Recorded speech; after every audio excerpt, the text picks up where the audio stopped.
Hadirin jemaah Jumat yang dirahmati Allah.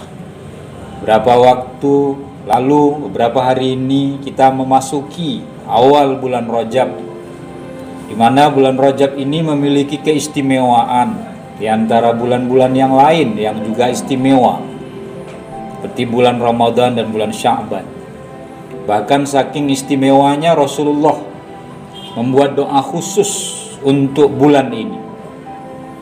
Tetapi yang pasti dalam sebuah hadis yang diriwayatkan oleh Imam Tabrani, Rasulullah sallallahu alaihi wasallam berkata, "Kana Rasulullah sallallahu alaihi wasallam idza dakhala Rajab qala Allahumma barik lana fi Rajabin wa Sya'bana wa ballighna Ramadana." Adalah Rasulullah sallallahu alaihi wasallam ketika akan memasuki bulan Rajab, beliau berdoa kepada Allah Subhanahu wa taala. Ya Allah, berkahilah kami di bulan Rajab. Berkahilah kami di bulan Sya'ban, dan sampaikanlah kami di bulan Ramadan. Bulan pertama yang disebut Rajab dan Sya'ban, Rasulullah berdoa semoga kita diberkahi. Berkah itu adalah keutamaan, kebaikan yang Allah berikan kepada kita secara berlimpah. Kalau kita punya penghasilan 2 juta, orang lain 2 juta, tapi berkah yang orang yang mendapatkan berkah dari Allah itu jauh lebih banyak walaupun nominalnya sama. Penghasilannya 2 juta cukup untuk makan, badannya sehat, tidak punya hutang. Ada orang penghasilannya 2 juta, 1 juta udah untuk membayar hutang, 500.000 untuk keperluan makan dan minumnya, 200.000 untuk biaya berobatnya karena memiliki penyakit. Sehingga uang yang sama nominalnya tetapi keberkahannya berbeda. Karena itu berkah itu adalah keutamaan kelebihan yang Allah berikan kepada kita. Maka kalau kita didoakan dengan mengucapkan salam oleh orang lain kepada kita dengan ucapan Assalamualaikum warahmatullahi wabarakatuh, semoga engkau selamat, semoga berkah dan rahmat Allah beserta Anda, itu adalah doa yang kita jawab lagi, Waalaikumsalam warahmatullahi wabarakatuh. Kita mendoakan supaya berkah juga, supaya mendapatkan rahmat juga orang yang mengucapkan salam. Artinya apa? Kalau kita diucapkan salam, kita kembali mengucapkan salam, karena doa di dalamnya adalah doa keselamatan, doa keberkahan, dan doa rahmat dari Allah Subhanahu wa taala. Lalu baru di bulan Ramadan, Rasulullah mengatakan, "Wa ballighna Ramadana." Dan sampaikanlah kami di bulan Ramadan. Kenapa kata kalimatnya beda? Karena kalau kita ada di Rajab, itu tidak jaminan kita sampai ke Ramadan. Kalau kita ada di Sya'ban, itu tidak ada jaminan kalau kita akan sampai di bulan Ramadan. Maka ketika kita menginjakkan kaki kita di bulan Rajab ini, dan nanti memasuki di bulan Sya'ban nanti, kita berharap usia kita disampaikan oleh Allah ke bulan Ramadan. Karena bulan Ramadan itu adalah bulan yang sangat ditunggu-tunggu. Bahkan khusus bulan Ramadan itu kita menyebut sendiri dengan sebutan bulan suci, bulan mulia, bulan di mana Allah banyak memberikan keutamaan kepada kita semua, sehingga wajar kalau kita menunggu kedatangannya, sangat berharap, berdoa kepada Allah agar kita sampai. Maka saudara-saudara sekalian, jemaah Jumat, biasakanlah membaca doa ini, di mana kita berdoa kepada Allah, Allahumma barik lana fi Rajabin wa Sya'bana wa ballighna Ramadan. Bacalah doa ini. Supaya apa? Supaya keberkahan usia kita, kesempatan yang Allah berikan, benar-benar kita sampai di Ramadan. Karena utamanya bulan Rajab, karena kita sekarang memasuki bulan Rajab, tentu kita ingin tahu apa sih keistimewaan bulan Rajab ini. Syekh Abdul Qadir Jailani dalam kitabnya Al-Ghuniyah, beliau mengatakan bahwa Rajab itu terdiri dari 3 huruf. Ada huruf Ra, ada huruf Jim, dan ada huruf Ba. Nah, masing-masing huruf ini memiliki arti menurut Syekh Abdul Qadir Al-Jailani. Kalau huruf Ra itu berarti adalah awal kata dari rahmatullah. Sudah saya singgung tadi. Di bulan Rajab ini banyak rahmat Allah. Rahmat adalah kasih sayang Allah. Maka kalau ada orang yang menunggu kedatangan bulan Rajab ini, lalu hatinya senang, lalu ibadahnya semakin meningkat sebagaimana sebelum Rajab, orang itu tentu ingin berharap agar dapat kasih sayangnya Allah. Kita ingin dikasihi oleh orang tua kita, tentu kita melakukan hal yang terbaik di depan mereka. Kita ingin dikasihi oleh pasangan kita, istri kita, tentu kita ingin melakukan yang terbaik pada istri kita. Dan kita akan mendapatkan kebaikan dari perbuatan yang telah kita lakukan. Karena kasih sayang itu diberikan karena kita menebarkan kasih sayang itu.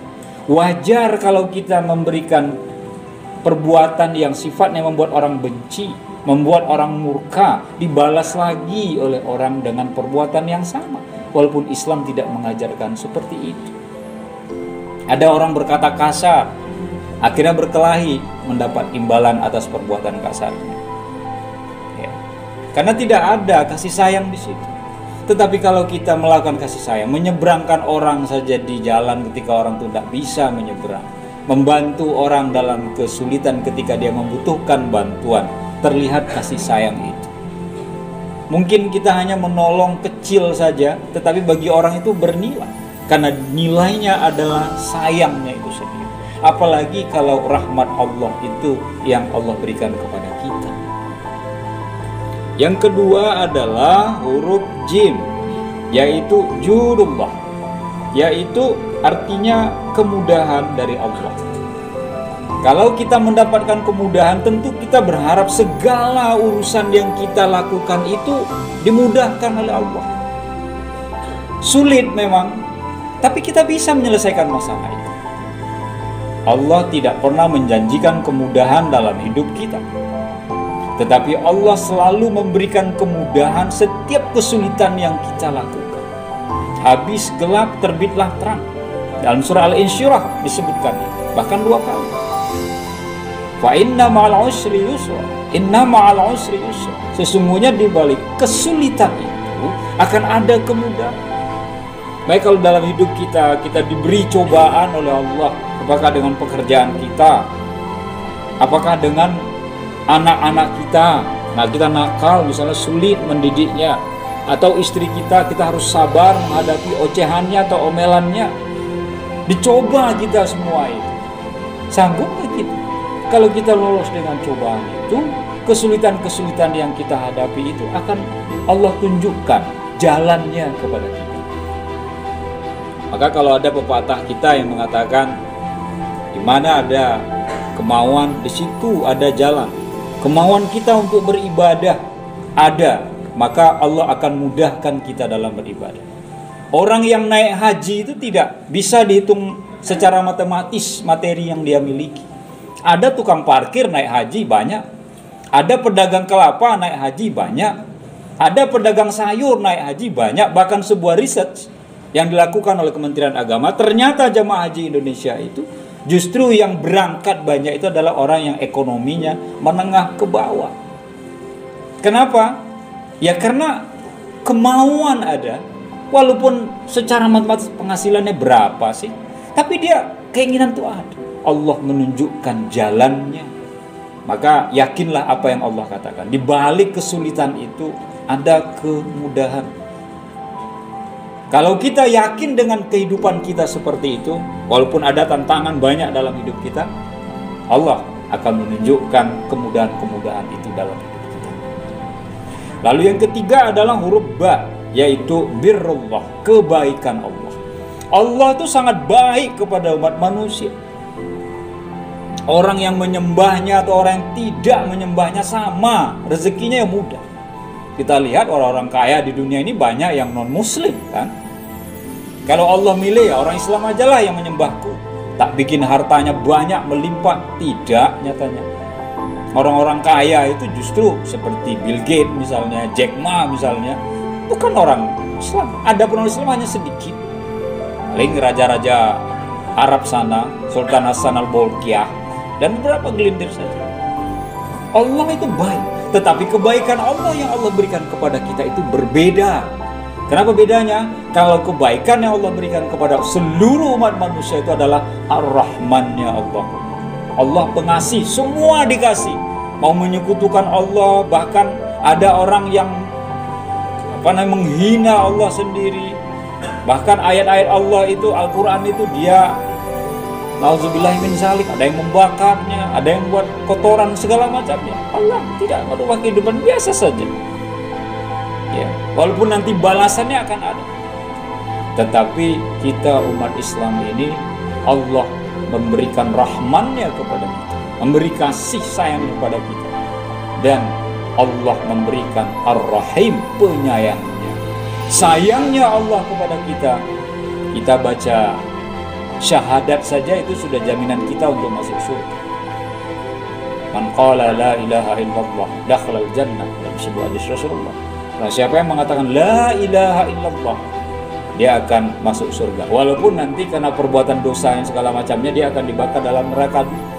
Tetapi ada harapan bahwa setelah dosanya habis, dia akan masuk surga. Daripada orang yang tidak sama sekali mengucapkan la ilaha illallah. Termasuk seperti pamannya baginda Rasul, Abu Thalib.